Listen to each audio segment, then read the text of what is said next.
What's up, guys? Welcome back on the channel, and we are back again for another match reaction. The Conference League final just finished, and we got a new winner. Crystal Palace has won the Conference League, and as you guys can see, I'm not alone. I'm with my brother King. King, how are you, bro? Yeah, I'm good. I'm good, man. Good. Nice. Good to talk about the Conference League final. Yeah. Before we're gonna start, people, don't forget to subscribe on King's channel as well. Yeah, let's talk about the game, bro.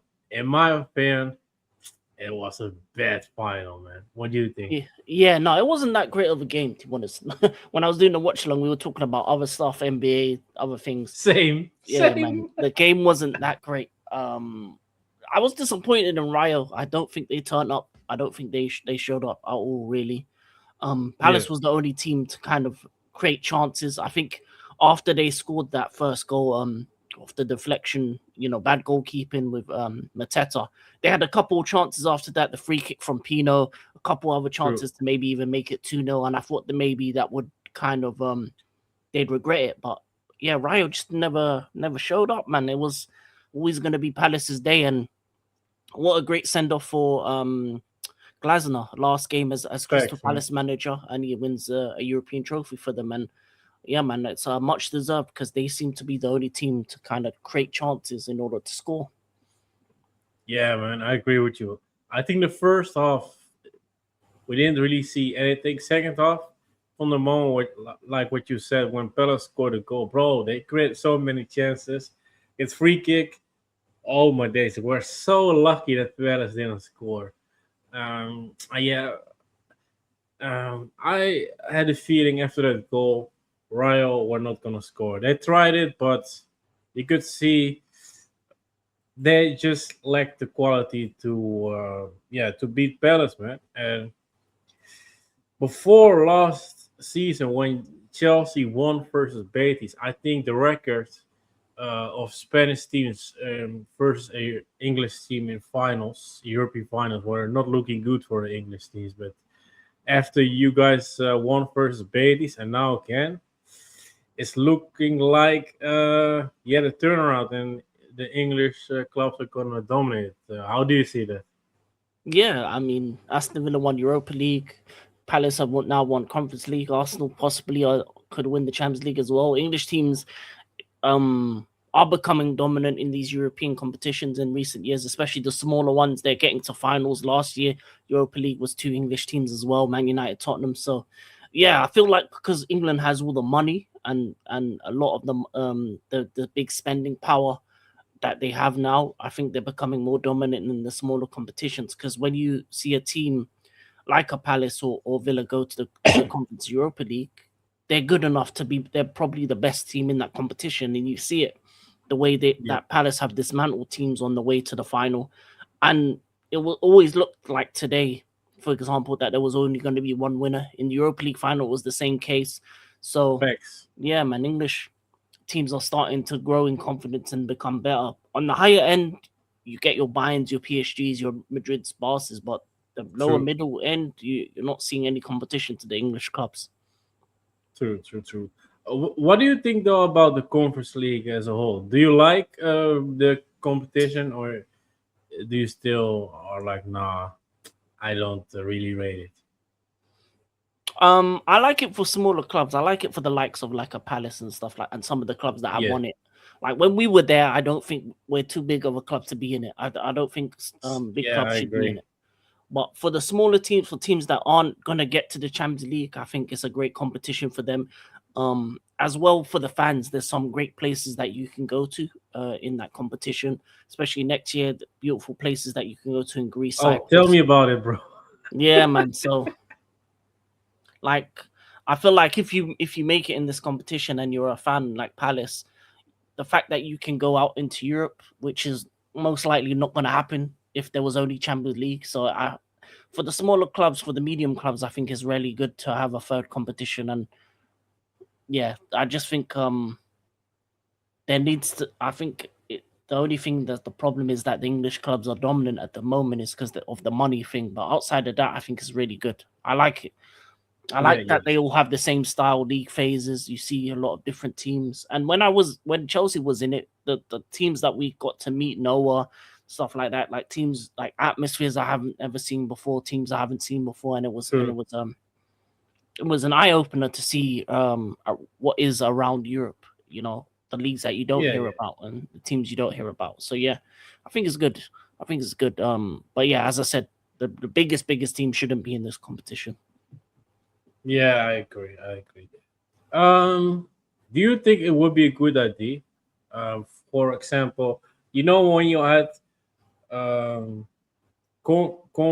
Champions League teams, some teams dropping to the Europa League, and I think at the start you had Europa League teams dropping to the Conference League as well. Yeah. Do you think they should bring that back for the Conference League only, or do you think they should keep it like this? Because yeah, that was something I was wondering. Um. No, I don't. I don't think failure should be rewarded because that's what I felt like when it was happening. Like when it was Champions League, was the teams that were third that would go True. to Europa League. It just gives you another opportunity to win a trophy. That I think once you're knocked out of Europe, you should be knocked out of Europe. So, I like if you're good enough to be in the Champions League, you should be able to get far enough on your own merit without having to rely on the fact that you possibly could go Europa League, and it adds a lot more jeopardy to the competition because I feel like, especially in Europa League, if you're out, you're out. So then it makes Yeah. the games more important. But if let's say you lose the game and then there's a possibility of you going to a lesser competition, you're not going to try as hard because there's places you can go down to. So personally, I don't think it should be brought back, and it allows for different winners. Like we're seeing different teams win these tournaments. Like previously, especially when it comes to Europa League, if a big team would come down, they would dominate, and a lot of the times the smaller Facts. teams wouldn't have a chance. So I think it True. gives. I think outside of you, when it's not an English team, I think you see a lot of new teams win the competition. Roma were the first team to win it as True. well. You're seeing different teams in the final. You would never see a Rayo or a Crystal Palace make a final of a European competition if it was Yeah, for yeah. the trickle down effect. So I think it's good. Yeah, I think Olympiacos won one as well Yeah, versus Olympiacos. Fiorentina. Yeah, Fiorentina were unlucky, man. They reached the final two or three times. It is what it is. yeah. Now they're not really that good, but yeah, I agree with you. I agree with you, and hopefully my team can qualify for Hopefully. the Conference League and road to Istanbul for me then. But yeah, I want to talk a little bit about Glasner because he has done a wonderful job at Palace. Won three trophies before he was there. That's zero, I think. Mm, So that's crazy, man. mm. Do you think he should go to a big club, or do you think he should still go to a club like Palace and after that maybe go to a big club? There's like a middle row that he can go to. So, for example, um, Iriola left is leaving Bournemouth and is looked at the AC Milan job. So, if you go to like a Dortmund or a Leipzig, someone like that, I Yes. think that was the type of club that you should look at. Not the biggest of big clubs, but like a club that can compete. Because I feel like when you're learning as a manager, he's been successful at Palace, but he needs to go on to that next level in order for him to have the opportunities to win other tournaments, to be able to compete for a league. Imagine going to, let's say, Germany, go Dortmund, and you win the league. Yeah.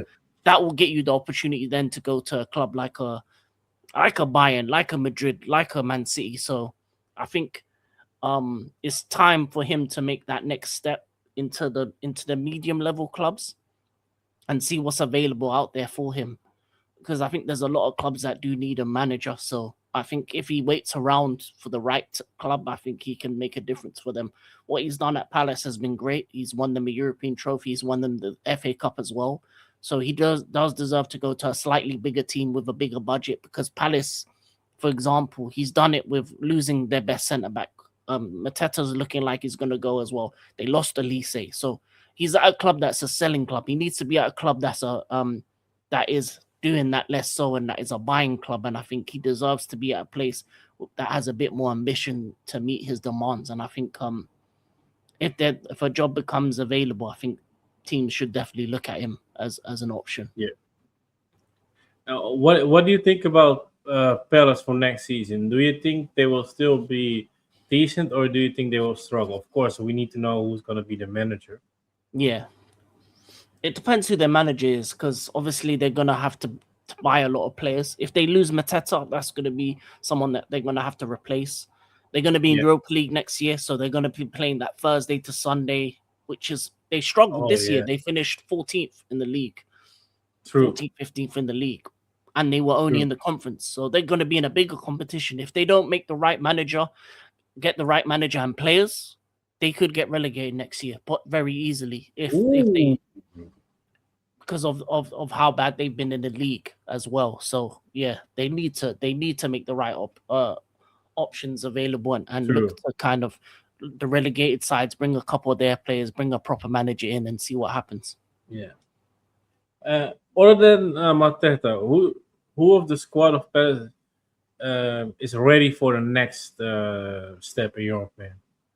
Definitely Adam Wharton. I think he's definitely ready for the next step.